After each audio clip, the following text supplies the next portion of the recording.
Assalamualaikum warahmatullahi wabarakatuh. Sahabat Muslim, siapa yang tidak kenal dengan Nabi Ibrahim alaihissalam?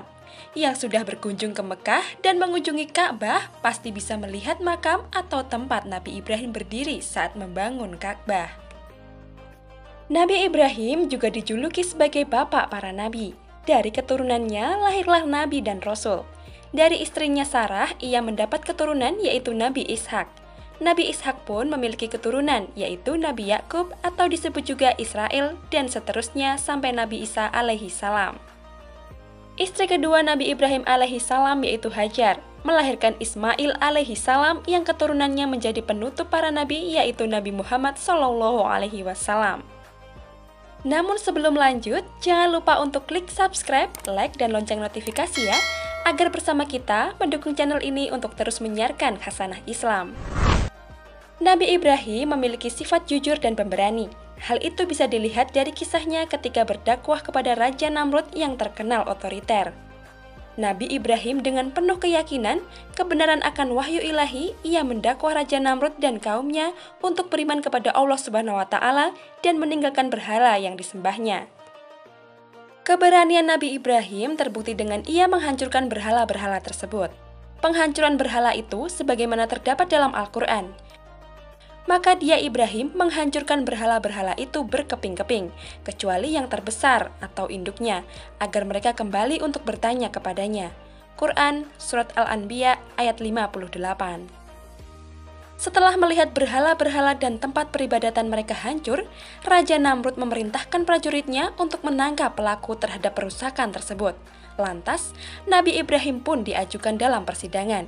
Dalam persidangan tersebut, terjadi percakapan. Percakapan tersebut sebagaimana terdapat dalam Al-Quran.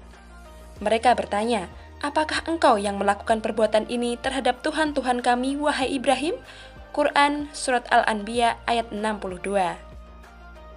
Nabi Ibrahim pun tidak menjawab, iya atau tidak, tapi mengatakan bahwa salah satu dari patung itulah yang melakukannya. Dia Ibrahim menjawab, sebenarnya patung besar itu yang melakukannya. Maka tanyakanlah kepada mereka jika mereka dapat berbicara. Quran, Surat Al-Anbiya, ayat 63. Seorang hakim berkata, engkau kan tahu bahwa si patung-patung itu tidak dapat berbicara dan berkata, mengapa engkau meminta kami bertanya kepadanya? Pertanyaan ini adalah pertanyaan yang sudah ditunggu-tunggu oleh Nabi Ibrahim, karena jawabannya akan memperlihatkan kebatilannya yang selama ini mereka lakukan. Nabi Ibrahim pun menjawab pertanyaan hakim tersebut. Jika demikian halnya, mengapa kamu sembah patung-patung itu, yang tidak dapat berkata, tidak dapat melihat, dan tidak dapat mendengar, tidak dapat membawa manfaat atau menolak mudorot, bahkan tidak dapat menolong dirinya dari kehancuran dan kebinasaan? Tidak dapatkah kamu berpikir dengan akal yang sehat, bahwa persembahan yang kamu lakukan adalah perbuatan yang keliru, hanya difahami oleh syaitan? Mengapa kamu tidak menyembah Tuhan yang menciptakan kamu, menciptakan alam sekeliling kamu, dan menguasakan kamu di atas bumi dengan segala isi dan kekayaan? Walaupun dalam perdebatan kalah, Raja Namrud dan prajuritnya tetap menghukum Nabi Ibrahim alaihissalam, karena sudah terbukti melakukan perusakan. Nabi Ibrahim alaihissalam dihukum dengan cara dibakar hidup-hidup. Dalam kitab Tafsir Al-Jalalain karya Jalaluddin Al-Mahali dan Al-Suyuti dijelaskan bahwa mereka mengumpulkan kayu lalu membakarnya. Kemudian mereka mengikat Nabi Ibrahim dan melemparkannya ke dalam manjanik atau alat pelontar yang besar. Kemudian Nabi Ibrahim alaihissalam dilemparkan ke dalam api yang sudah menggunung tersebut. Raja Namrud pun bersama para pembesar kerajaannya tertawa gembira melihat hal tersebut. Mereka mengira Nabi Ibrahim akan habis terbakar. Namun kenyataannya Nabi Ibrahim tidak terbakar oleh api. Yang terbakar adalah tali-tali yang mengikatnya. Api itu pun lenyap panasnya dan tinggal cahaya saja. Nabi Ibrahim pun selamat dari kematian karena api tersebut menjadi dingin. Setelah api itu padam, Nabi Ibrahim pun keluar dari api unggun yang kayunya telah hangus menjadi abu. Ketika api itu padam, penduduk Babilonia dibuat terkejut ketika melihat Nabi Ibrahim keluar dari api dengan keadaan selamat. Mereka merasa heran dan takjub. Mereka tidak menyangka Nabi Ibrahim masih hidup, sedangkan api yang membakarnya sangat besar. Wajah Nabi Ibrahim terlihat berseri-seri dan tampak diliputi dengan cahaya dan kebesaran. Bahkan, pakaian yang dipakai Nabi Ibrahim pun tidak terbakar. Dan beliau tidak tersentuh sedikit pun oleh api. Api yang sesungguhnya memiliki sifat panas dan membakar, tapi Allah mengubahnya menjadi dingin dan menyelamatkan. Hal itu terjadi karena kuasa Allah Subhanahu wa Ta'ala. Api yang dinyalakan Raja Namrud untuk Nabi Ibrahim menjadi sejuk karena perintah Allah. Hal ini sesuai dengan firman-Nya dalam Al-Quran. Mereka berkata, "Bakarlah dia dan bantulah Tuhan-Tuhan kamu. Jika kamu benar-benar hendak berbuat, kami Allah berfirman, wahai api, jadilah kamu dingin dan penyelamat bagi Ibrahim.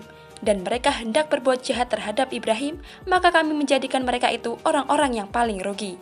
Dan kami selamatkan dia Ibrahim dan Lut ke sebuah negeri yang telah kami berkahi untuk seluruh alam." Quran, Surat Al-Anbiya ayat 68-71. Allah memiliki kuasa atas segalanya. Hal itu sudah jelas dan telah ada dalam kitab suci Al-Quran.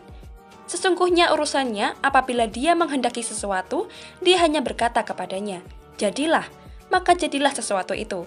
Quran Surat Yasin ayat 82.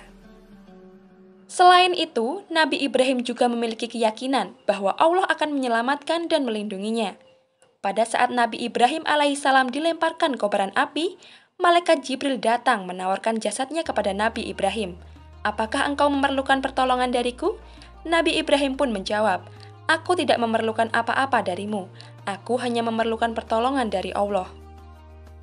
Nabi Ibrahim berdoa, "Hasbunallahu wa ni'mal wakil." Hal ini sesuai dengan hadis Nabi Muhammad SAW. Dari Ibnu Abbas radhiyallahu anhu, "Hasbunallahu wa ni'mal wakil" diucapkan oleh Nabi Ibrahim ketika dilempar ke dalam api, dan juga Nabi Muhammad SAW sewaktu ia mendengar orang-orang itu sungguh telah menghimpun tentara untuk memerangimu. Hadis riwayat Bukhari. Hingga keduanya selamat dari kebinasaan.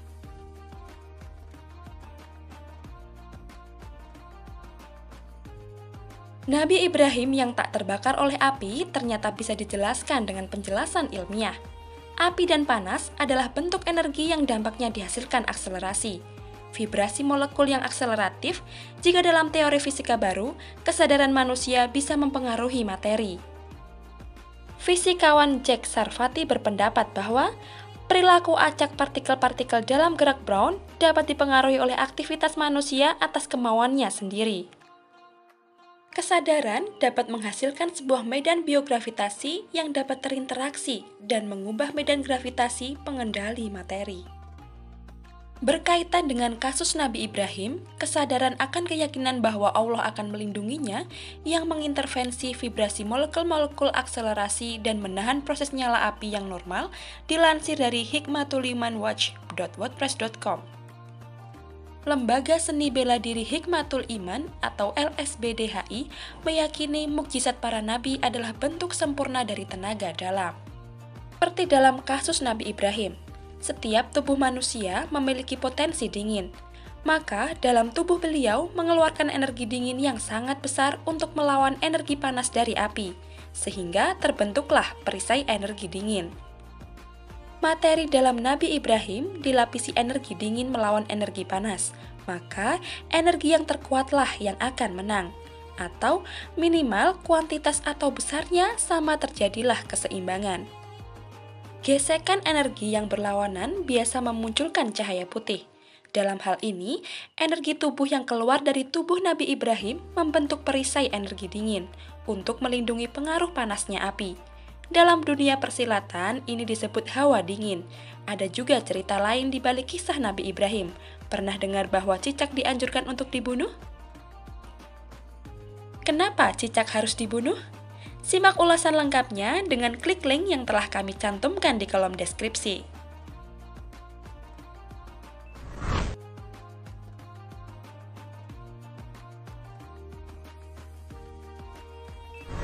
Nah, sahabat muslim, dari kisah Nabi Ibrahim tentunya banyak sekali pelajaran dan hikmah yang bisa kita ambil.